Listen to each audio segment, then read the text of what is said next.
My beloved brothers and sisters, life is not always going to make sense. There will be moments where you feel lost. There will be days when the burden on your shoulders feels far too heavy to carry.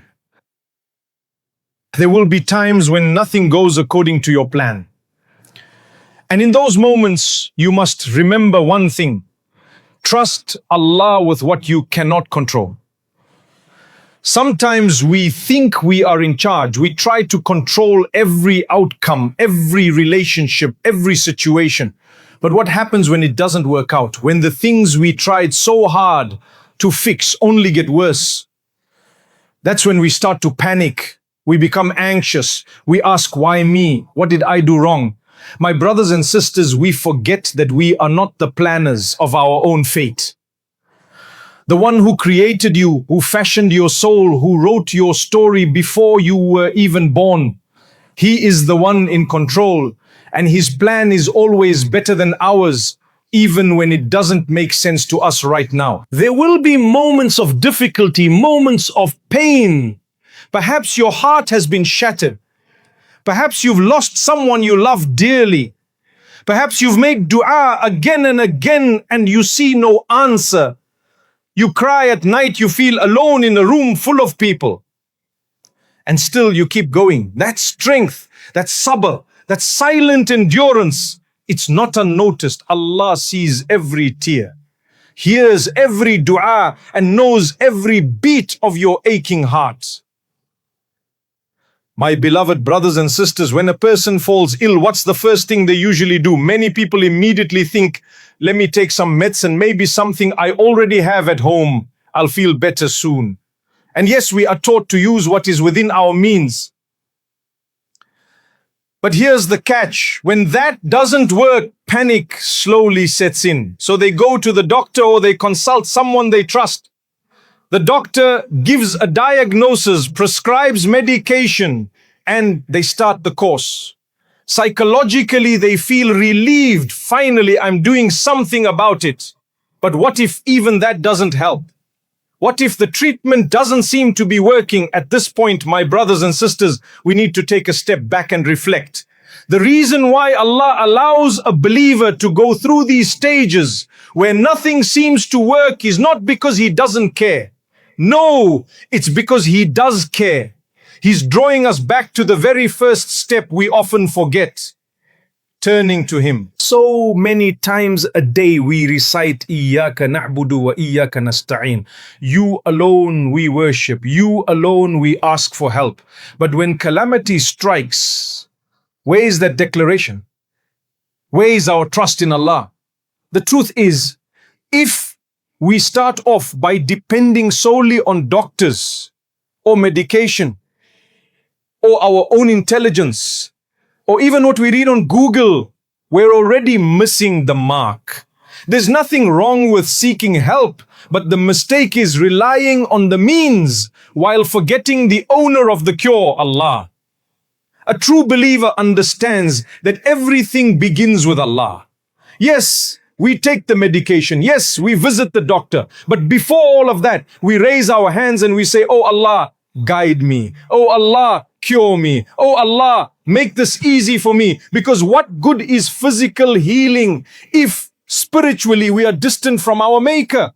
When you leave your home, don't you say, in the name of Allah, I place my trust in Allah. Then you lock the door, take the steps you need, but always knowing that success is only through Allah. The Prophet, peace be upon him, told us, any important matter that doesn't begin with Bismillah is cut off from blessing. Cut off. No barakah. Even if you achieve something on the outside, there's no peace, no contentment, because Allah was not in the equation.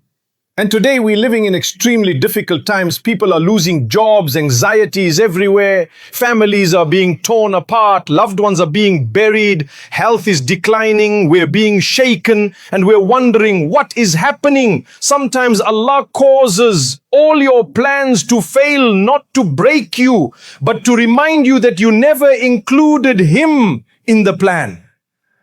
So the question is, have you placed Allah in your equation? We ask Him for help and He expects us to make an effort too. The Prophet ﷺ said, Work hard for what benefits you and put your trust in Allah. You want a job? You need sustenance? Don't just get up and walk into the world like Allah isn't part of the process. Wake up, pray your salah, make dua. Oh Allah, I'm stepping out today. Guide me to what is best. Then go out. Allah will guide your footsteps. But if you ignore Him, there will be no blessing in that job, that income, or that effort. And on the flip side, don't be from those who say, I trust Allah, and then sit at home expecting the job to land in your lap. That's not tawakkul, that's wishful thinking. The Prophet ﷺ taught us balance. You do what is in your control and trust Allah for what is beyond your control. A man once came to Umar bin Khattab, may Allah be pleased with him, after being caught stealing. When it was time for punishment, he said, how can you punish me? It was written for me to steal. Umar replied, and it was written that we would punish you too. You see, brothers and sisters, we all have a limited choice, and Allah will question how we used it. If everything was forced upon us, there would be no point in praying or doing good. But Allah gave us a choice to believe, to strive, to obey, to repent. So when you fall ill and the first thing doesn't work and the second thing fails and even the third attempt seems hopeless, know that it's not about the doctor or the medicine or the treatment. Those are only means. The cure lies with Allah. So many doctors themselves during major crises admitted, we've tried everything. We're doing what we can, but we don't know what else to do. Because ultimately the results are not in their hands. The same medication works for one person and fails for another. That is the power of Allah. Sometimes we go through difficulty, not because we've done something wrong, but because Allah wants something greater for us. When you're tested, when you feel like the walls are closing in, that's not the time to panic. That's the time to trust. That's the time to fall to your knees and cry out to the one who is in full control. Life will bring you stress, that's guaranteed. There will be moments where you sit alone staring at the ceiling, wondering, what's going on with my life? Everything feels out of place. The heart is unsettled. The mind won't stop racing. Anxiety becomes your silent companion. And in those moments, Shaitan whispers, where is your Lord now? Where's the help you've been praying for? But my brothers and sisters, that is when your true belief is tested. Do you still trust Allah when you can't see the way? Do you still believe that He's a Rahman when life feels harsh? Do you still call on Him as Al-Wakil, the one who takes care of your affairs, when everything around you is falling apart? That's what true tawakkul is. It's not about trusting when things are easy. It's about holding firm when nothing makes sense. Yes, we get anxious. Even the prophets had moments of stress. Look at Musa alayhi salam. When he stood at the sea with Pharaoh behind him, his people cried, we're doomed. We're going to be caught. But what did Musa say? No, indeed my Lord is with me and He will guide me. That is the trust we need. Sometimes you're doing everything right. You're praying, making dua, avoiding sin, giving charity, and yet things are still hard. The bills are piling up. Your health is getting worse. People are turning against you. You start thinking, am I cursed? Is Allah angry with me? But that's not how it works. The Prophet, peace be upon him, was the most beloved to Allah, yet he buried his children. He was driven out of his home. He was called names. He faced hunger. He was injured, and yet he was the most blessed of all mankind. So difficulty is not a sign of Allah's anger. Sometimes it's a sign of His closeness to you. He wants you to turn to Him, not just with your tongue, but with your heart. You may not be able to control your situation, but you can control your reaction. You can choose to either drown in worry or swim in trust. And wallahi, when you truly trust Allah, you sleep better. You stop overthinking. You stop trying to control what is not in your hands. Sometimes the thing that's stressing you most, the money, the future, the illness, is already written. Worrying about it won't change it, but dua, that can change destiny. The Prophet, peace be upon him, told us that Nothing repels destiny except dua. So turn your stress into sujood. Take that anxiety and use it to call on your Rabb. Say, oh Allah, I don't understand this test, but I trust that you are preparing me for something better. And be certain, Allah is not ignoring you. He's not punishing you without purpose. He's not absent. He knows every heartbeat, every tear, every thought you're afraid to share with others. He knows, and He's waiting for you to speak to Him. So my dear brothers and sisters, don't let stress push you away from Allah. Let it pull you towards Him. We are not in control. That's the truth. We don't even control our heartbeat. We don't control the next breath. How can we possibly control what happens tomorrow or next week? But Allah, He is in control of everything. And if He is with you, what have you lost? And if He's not with you, even if the world is at your feet, you've lost everything. So tonight, just pause, breathe, and say, oh Allah, I leave what I cannot handle in your hands. I leave what I cannot fix in your power. I trust you. I know you are enough for me, because He is enough. He always was, and He always will be. When I was much younger, I remember visiting one of my scholars who had just lost his leg in an accident. It was amputated. We went to the hospital to see him, and I'll never forget, he said, Alhamdulillah, I lost my leg. I remember standing there thinking, did he say the right thing? And it wasn't just me. A few others were confused too. You're young, and someone says, Alhamdulillah, after such a big loss, you begin to wonder, is he okay? But when we asked him why, he said, what if I lost my life instead of my leg? This is a small price to pay for a second chance. Allah saved me. That's a heart that sees the wisdom of Allah, even in the pain. That's the kind of heart we're supposed to have when calamity strikes. Not a heart that panics, but a heart that surrenders, a heart that trusts. How many of us can look at our biggest difficulty and say, Alhamdulillah, not out of habit, but from the core of our soul? But this is what trusting Allah truly means. It's not about understanding every trial. It's about knowing that even when you don't understand, Allah does, and He is never unjust. The Prophet, peace be upon him, told us something amazing. When Allah tests a believer, even a prick of a thorn wipes away their sins. So imagine what happens when you face real pain, loss, trauma, illness, betrayal, confusion. That stress and anxiety you carry, Allah sees it.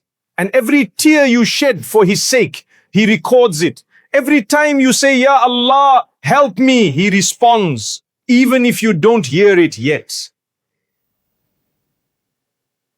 There are times when Allah holds back the solution, not because He doesn't care, but because He's perfecting the outcome.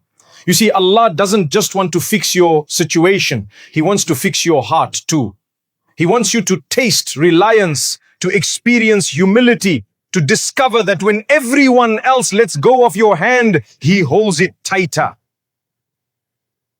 We live in a world that says, you're in control. You've got this. Manifest your reality. But we are not in control. We are weak. We break. And that's okay. Because we were not created to be in control. We were created to surrender to the one who is. Maybe your difficulty isn't going away quickly. Maybe the healing is taking time. Maybe your du'as haven't been answered yet. But don't ever think your Lord is ignoring you. He says in the Quran, I respond to the call of the caller when he calls upon me. He didn't say only the pious. He didn't say only the perfect. He said, when He calls upon me, that's it.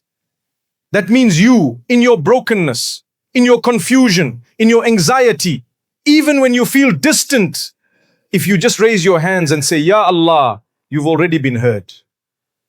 So don't carry this burden alone. When you're stressed, give it to Allah. When you're anxious, give it to Allah. When you don't know what to do next, give it to Allah. Because He is the one who knows the unseen, the one who understands what you're going through, even when you can't explain it. the one who can turn your darkest night into the brightest dawn. And remember, Allah will never waste your tears, never waste your pain, never waste your sabr. There is a purpose behind every hardship. And one day you look back and say, now I understand why that had to happen. But until that day comes, trust, surrender, believe, and keep going. Because your Rabb is closer than you think. And He's already preparing your relief. There was a sister who lost her husband in a car crash. And subhanallah, she told us something so powerful. She said, the pain was unbearable. I cried night after night. I couldn't eat. I couldn't sleep. I couldn't even breathe properly. She said, I kept asking, why, Ya Allah? Why him? Why now? But then she said something even more beautiful. She said, eventually I stopped asking why and started saying, Ya Allah, guide me through this. That shift from questioning to trusting, that's when her heart started to heal. You see, when tragedy hits us, the pain is real. Let no one tell you to suppress it. Islam doesn't ask us to bury our emotions. Even the Prophet, peace be upon him, cried when he lost his son Ibrahim. He held him in his arms and tears rolled down his blessed cheeks. But what did he say? He said, the eyes shed tears, the heart grieves, but we do not say anything except that which pleases our Lord. That is true trust. To feel the grief, but still hold on to hope. To cry the tears, but still say, Alhamdulillah. So many of us suffer in silence. We carry burdens that no one sees, smiling on the outside, but breaking inside. You pray, you fast, you give charity, but that wound in your chest is still bleeding. And you wonder, when will this end? Will I ever feel okay again? The answer, my brothers and sisters, is with Allah. Only with Allah. The world may give you temporary comfort, but it is only Allah who truly heals the heart. Allah tells us in the Quran, indeed with a hardship comes ease. Not after hardship, with it. That means while you are hurting, while you are breaking, there's already ease hidden inside that difficulty. You just haven't seen it yet. But you will, bi-iznillah, you will. Sometimes we think trusting Allah means everything will get better immediately, but that's not always the case. Sometimes trusting Allah means believing that even if things don't get better, He will give you the strength to handle it. And that's a different kind of miracle, because strength is not the absence of pain. Strength is standing in prayer when your legs feel weak. It's raising your hands in dua when your heart feels shattered. It's saying Alhamdulillah when your world feels upside down. And don't think Allah doesn't notice that. Wallahi, He sees every second of your struggle. He hears the silent cries. He counts every heartbeat of pain. And He rewards you for it all, even if no one else sees it. You might feel like your life is out of control, that you've lost direction. But remember, you are not lost. You are being led.